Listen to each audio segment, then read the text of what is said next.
This lesson is on oligopoly.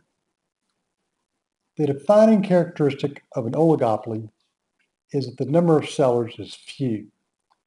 Now, few is sort of a vague term. When economists say there's a few firms, they mean that the profits of the firms are interdependent. Numerous examples of oligopoly exist. Many manufacturing industries are oligopolies, and are many national retail chains. Manufacturing industries, most people would say the automobile industry, manufacturing is oligopolistic. You've got General Motors, Ford, Toyota, and a few of the large firms that control virtually all of the output of cars produced in the world. National retail chains. If you want to go to a home improvement store, you can go to Home Depot, Lowe's, True Value, and those three stores alone control, I don't know what it is exactly how much, but I'm going to guess at least 3/4 of the home improvement stuff sold in the United States.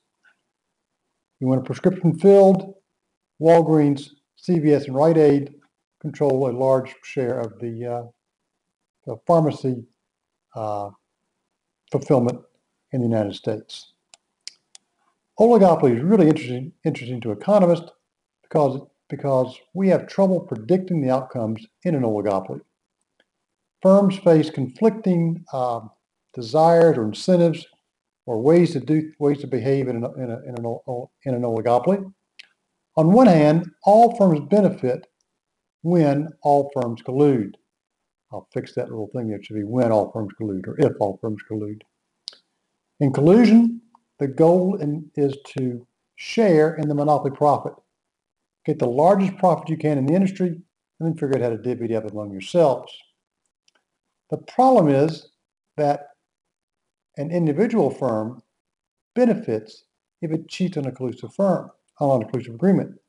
All firms gain if all collude, but each individual firm benefits if it cheats. A Nash Equilibrium occurs when no individual firm has an incentive to change its choice given the choices of all other firms.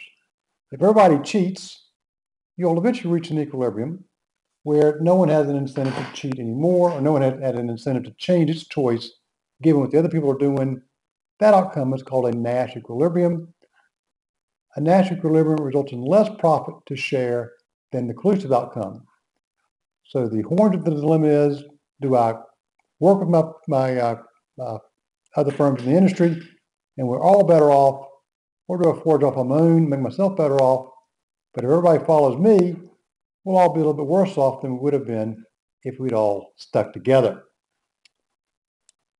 The crucial question is, what reduces the likelihood of collusion? And we don't have great answers to this, but we do know that the difficulty of detecting and punishing cheaters matters. If it's hard to detect and punish cheaters, the likelihood of collusion goes down. It's also more difficult to identify, to create, and to maintain a collusive agreement as the number of firms in the market increases.